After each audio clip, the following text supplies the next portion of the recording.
family, movement, good exercise, good music, good clothes, good food. These are the things I love. Competition. I love competition. I love it. It's getting harder to find it.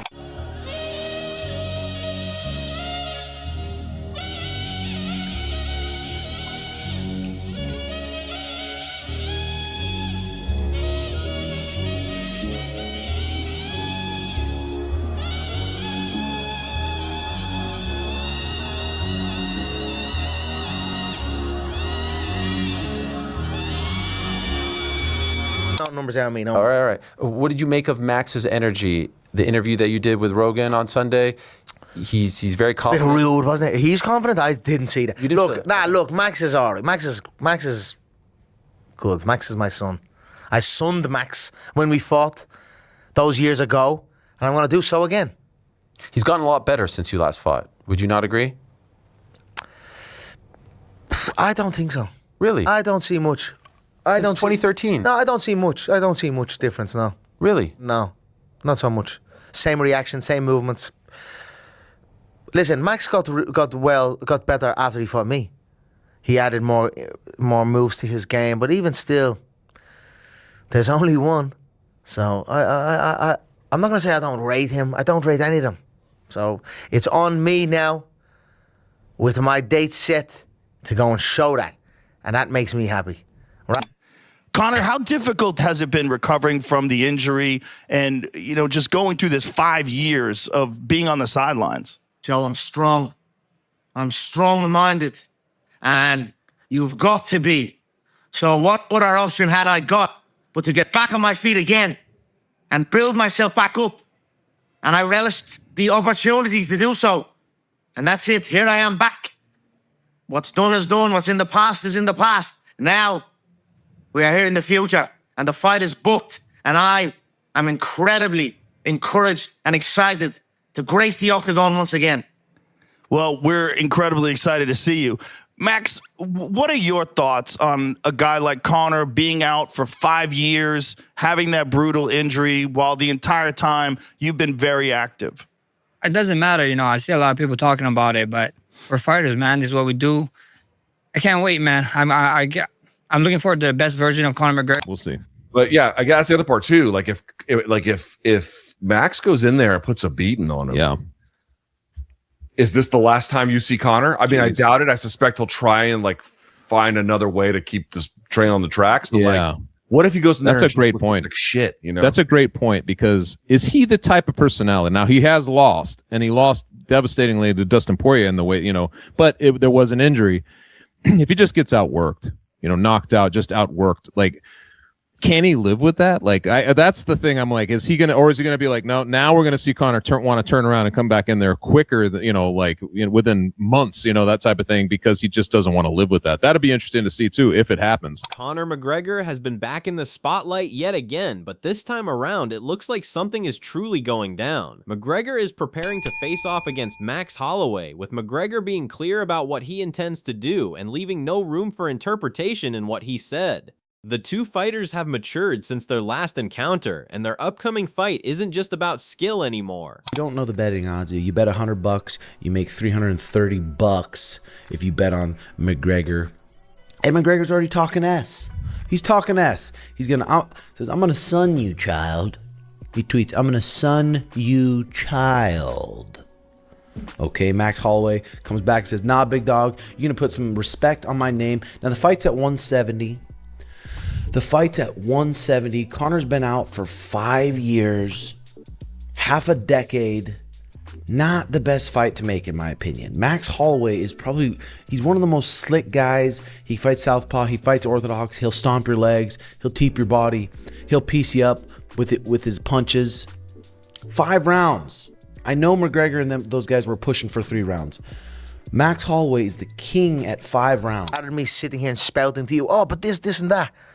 And then it's nothing, it's just words. I'll say something now, I've got my date to show it, and that is when I'm going to show it. Are you looking forward to fight week, the press conference, all the stuff that you haven't had a chance to take part in? Do you miss all of that? Nah, you know, I am ready for it, because that can be taxing. but I am ready for it. You know, that takes it out here. But I'm ready for it. And what I am most looking forward to is the bout, the walk, the fight, the announcement, the crowd, the exchanges, and the dominating performance that I plan to put on. When something's taken away from you, you may appreciate it more when it's given back. So just being there with John, being there with the team, like you're riding again. There's a nostalgic feeling to all of this. For sure. The morale in the gym is very nice. It's very good. Conor McGregor was not impressed by the confidence that Max Holloway had shown during the build-up to the anticipated rematch. When the reporter Ariel Helwani raised the interview that Max Holloway had done with Joe Rogan, the Irishman joked about his rival's bad attitude, but soon made it known that he did not believe any hype that had been created about his previous adversary. While there have been many praises for Holloway throughout the years, Conor is convinced that he is the same fighter who took on Conor way back in 2013. No numbers out me, no. All right. What did you make of Max's energy? The interview that you did with Rogan on Sunday? He's very confident. Bit rude, wasn't it? He's confident. I didn't see that. You didn't Look, Max is all right. Max is good. Max is my son. I sunned Max when we fought those years ago, and I'm going to do so again. He's gotten a lot better since you last fought. Would you not agree? I don't think so. Really? I don't see much. Since 2013? No, I don't see much. I don't see much difference, no. Really? No, not so much. Same reaction, same movements. Listen, Max got better after he fought me. He added more moves to his game, but even still, there's only one. So I'm not gonna say I don't rate him. I don't rate any of them. So it's on me now, with my date set, to go and show that, and that makes me happy. Conor then emphasized his belief by stating that he is going to sun Holloway in their first matchup and intends to do it once again, even though he acknowledged that Max has improved in many aspects of his game since their first confrontation. He claims that their basics are no different. McGregor explained that there isn't a major difference in how Holloway fights or moves, and he said he will prove it in the octagon once he finds an actual date for their bout. Bedtime MMA analyzes how this fight breaks down based on the actual styles. First of all, his reasoning is based on the idea that the crucial distinction between the two fighters lies in striking dynamics and pressure. He expects McGregor to use his intelligence to fight efficiently while throwing kicks and managing distance. In the case of fighting Holloway, who tends to excel in fast combinations of strikes, McGregor's power will simply interfere with his rhythm too quickly. Furthermore, he mentions the fact that the welterweight weight class can benefit McGregor from a physiological perspective. Complete aura loss. Ilya Taporia, complete aura loss. Marab, complete aura loss. And I actually feel like we are living in the timeline where Conor McGregor comes back at UFC 329 and KOs Max Holloway, okay? When I talk about the matchup, I'm not just talking about, Conor McGregor is a better striker than Max Holloway. I feel like, overall, he kind of is. But listen, bro, looking at the matchup, right? Obviously, there is a lot of question marks. There's a lot of things we don't know because we haven't seen Conor McGregor in the UFC octagon for 5 years. I totally understand that. I do not look at this betting line and go, these people are idiots. They should be picking McGregor. I'm not saying that, okay? I understand why McGregor is a massive underdog, but just look at the style matchup of the fight and let's walk with me here and let's say Conor McGregor shows up prepared, fully not injured, ready to take this fight. We've seen from the Michael Chandler fight that, back in the day, it used to be McGregor will just show up regardless. Even if he's injured, whatever it is, he will show up. Now he's not taking that risk anymore, right? So let's say he shows up to this fight. He is healthy. He's prepared 4-5 rounds against Max Holloway at 170, which I think favors Conor McGregor. This is what I see happening. Conor McGregor will pressure. Bedtime MMA states that he predicts Conor McGregor will KO Max Holloway, probably during the early rounds. According to him, the time range in which things can go south for Conor is in the first 8-10 minutes of the bout. Even a solid straight left or a combination can be enough to finish off Max there and then. However, he admits that after this period, Holloway may have better chances of taking control once the pace rises. That being said, Bedtime MMA also claims that Conor is going to land first and alter the course of events before that moment arrives. If you look at his, career, we haven't really seen him get wobbled and dropped this much. And if he fights Conor behind kicks and behind combinations, He is there to be counted, as we said before. And I can just see at some point in an 8 to 10 minute span, which is where McGregor's going to be the most dangerous. If it leaves that 8 to 10 minute mark, I think Max Holloway takes over and probably wins a decision here. That's what I think happens, right? But for the first 8 to 10 minutes, you're telling me Max Holloway has to be perfect in the striking and not get clipped by Conor fucking McGregor with a straight left hand, or a fucking lead uppercut, boom, left hand behind it, or a hard body shot that he's not seeing coming, right? And based on everything I've seen in the past 24 hours, dude, fuck it. I'm picking Conor McGregor, man. Let me know what you guys think in the comments down below. Am I fucking crazy? Am I tripping? Am I a genius? Let me know what you think in the comments down below. I'm going to have to think about this a little bit closer to the fight. Obviously, I'm going to need to see them moving around fight week. But right now, I just wanted to make this video. I don't know if this is going to be a full-blown I'm worried for Max Holloway, but I think it might be. Jed, Meshu's interpretation leans toward a mixed view. This is because Meshu thinks that although it might not be true, McGregor honestly believes that Holloway hasn't changed all that much, but he is wrong when he believes so. But then, Meshu claims that the fact that McGregor talks like he does when talking about his opponent shows the nature of his psychology towards other fighters, and even if he is wrong, it is very fitting for him. Max Holloway, do you believe he's being legit here when he's saying this, or do you think this is just a part of him sort of underselling Max and trying to get into his head, doing the whole thing about how he's his son, etc., etc., etc.? Do you truly believe he thinks he's the same fighter that he beat? I think he thinks it. I think he's wrong. But like, you actually think he believes that, though? Come on, like, yeah, he's not Conor an idiot. McGregor's a deeply delusional person, and you know, like, we don't have to go down this particular side of this road too far, but like, of the things that I think he doesn't believe that he's saying in that interview, I'm much more inclined to believe that he is pretending when he's talking about, I no longer care about the material things in life, and this doesn't matter to me. Meshu concludes his position on the matter bluntly, saying that Max Holloway will beat the brakes off Conor McGregor. Meshu makes some remarks about how McGregor assessed other boxers, such as Ilia Topuria, and notes that although McGregor is sometimes right, his analysis is not always consistent.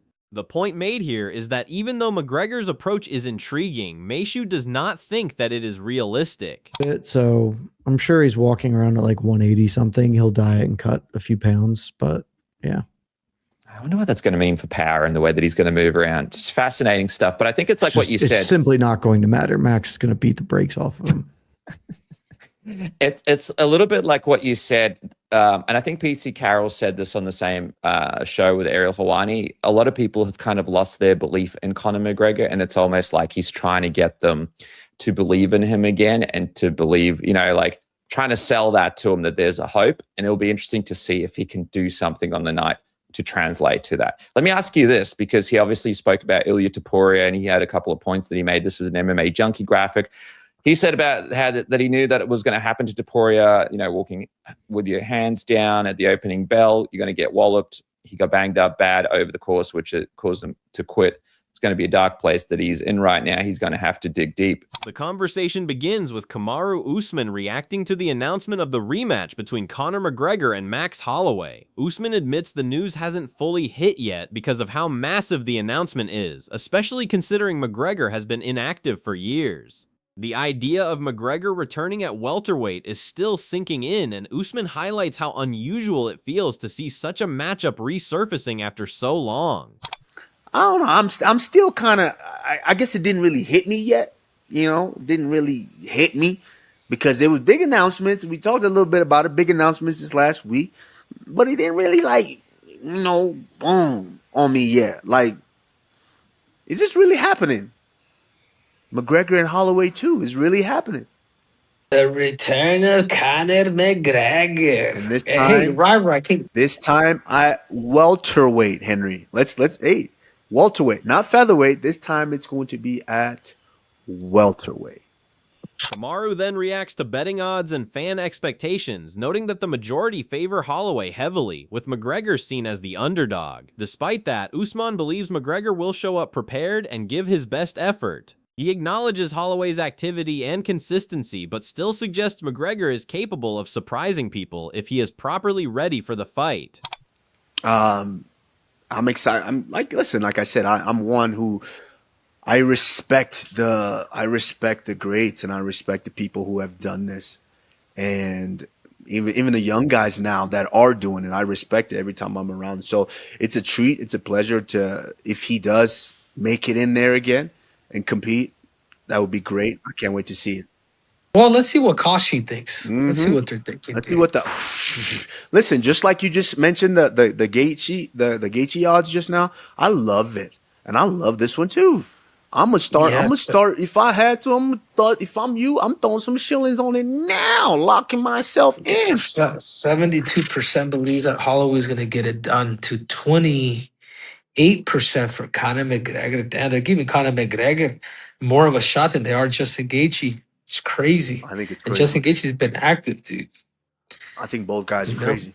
Both are crazy. Dominic Cruz began with the explanation of why McGregor would remain one of the most lethal strikers despite being inactive for so long. First of all, he described how Conor uses his footwork, his feints, and timing to open up the opportunities for throwing his lethal left-hand strike. What Cruz underlined throughout the entire explanation was the fact that the success of McGregor in the ring does not come from his striking power. On the contrary, it lies in his ability to set up traps and force his opponent into committing an error. Back from a long layoff. It's a rematch. He has the best chance against this Max than he could have had, in my opinion. And the reason I say that is because at least Max is off a loss. He's not got this crazy momentum. The difference, though, is as long as Max, which I do believe he has this mentality, he's got a short memory, like let that fight go. Kind of like what Nate Diaz did. He said, yeah, I fought one of the baddest dudes on earth, and so what? I lost. That doesn't make me a loser. As long as Max can mentally do that, he'll be okay. But look at these shots of Conor. These knockouts that Conor does, he usually times the right hand, and he comes over the top of it with his left hand, and he's very accurate. That's what makes Conor dangerous, in my opinion, isn't just the power, but also his accuracy with the power. As you see in all these fights, he's slipping the right hand so well, and he takes away your right hand. Well, when you're fighting a southpaw, your biggest weapon is your right hand. You want the backhand and the back leg against a southpaw. Conor knows that, and so he does really good with the hand fight as a southpaw. And then when that backhand comes, he's countering it. This is where Cruz really began showing his favoritism towards Holloway. This is because Cruz said that due to the shifting stance of Max, it will make it extremely difficult for McGregor to effectively counter him. Cruz even added that since Holloway has sparred inside the cage with Conor, he is familiar with most of what makes McGregor dangerous. In Cruz's opinion, the Holloway we see today is no longer the same novice who fought Conor years ago. Max Holloway's going to read that. And the other thing is Max fought him, so he's got the reads on that. And also Max switches stance. The stance switch for Max is going to make it harder for Conor to time over the top of his right hand. And he knows all the things that I know. So Max is going to make these adjustments. I think the big difference also in that fight is that Max is a grown man now. When he fought Conor the first time, he was younger. He was still learning where he was in the division. He was still learning his belief in himself. I think Max now knows that he's championship material. He knows how good he is. He's been told by the world, and he believes what the world tells him. So I think that that's going to help him in this matchup, because I think he got out-confidenced in their first fight a lot. He just got like almost big brothered with confidence. I don't know if Conor's going to be able to out-confidence Max this fight. I think that they're going to be able to match up in that kind of mindset and match up. And whereas before Conor could just punk him, I think Max, even if he gets beaten on the words, on the war of words, he knows. Tim Welch openly said he believes Holloway is going to batter McGregor over 5 rounds. He still expects Conor to have dangerous moments early because of his power and timing, but he doubts that Holloway will fade or break under pressure. Welch explained that Max's chin at 170 pounds could be even stronger, making it harder for McGregor to get the quick finish many fans are expecting. I think Max Holloway is going to batter Conor McGregor, especially 5 rounds. Conor's going to come out there. If we make it to the fight, I really hope we make it to the fight. 170 pounds makes me think we actually might make it to the fight. But again, 5 rounds. You've been on the couch for a decade. You're fighting Max Blessed Holloway, who's been in there. He fought Charles 2026. He fought Dustin 2025. He fought Ilia Topuria 2024. Just in 2024 also KO'd Justin Gaethje. 2023 KO'd Chan Sung Jung. Okay, the last time Conor fought, Max fought Yair Rodriguez 2021. Okay, so Max is just in it. This is one. It's a big fight. It's a huge fight. I'm fired up. But God, they could have hit something sweeter. This is gonna be a rough day for Conor McGregor. I'm a little bit worried about him. I really am. Early prediction for the fight. I wouldn't be surprised. Conor comes out, cracks him a few times, hits him a few times. Max is still there. 170 pounds. Max's neck, his chin. He's going to have such a good... Welch also talked about how people keep expecting the vintage McGregor from the Jose Aldo era to suddenly return. But in his opinion, that version of Conor was completely different. Back then, McGregor was obsessed with improving every single day and fully dedicated to fighting. Welch believes today's version is not the same athlete anymore, while Holloway is still fully living the fighter lifestyle and improving constantly. That difference in activity and discipline is one of the biggest reasons he favors Max so heavily. Chin. And we all expect Conor to come back. The same Conor that knocked out Jose Aldo. Boom. It's just it's a different Conor. That Conor was in it. That Conor was living it. He was training every day, trying to improve his mobility, trying to improve his speed, trying to improve everything. This is a different Conor. Max Holloway still training. We're going to see a vintage Max Holloway. I don't know if we're going to see a vintage Conor. No matter who people are picking in this fight, one thing is clear. This is one of the biggest comeback moments the UFC has seen in years. Conor McGregor still has the star power, confidence, and knockout ability that made him one of the biggest names in combat sports. But on the other side, Max Holloway has stayed active, sharp, and battle-tested against some of the toughest fighters in the world. That's what makes this matchup so interesting. Some people believe Conor can shock everyone one more time, while others think Max's pace, pressure, and experience over 5 rounds will simply be too much. Either way, the entire MMA world is going to be watching when these two finally step into the cage together. Let us know your opinions in the comments below. Who do you think wins this fight, and how does it end?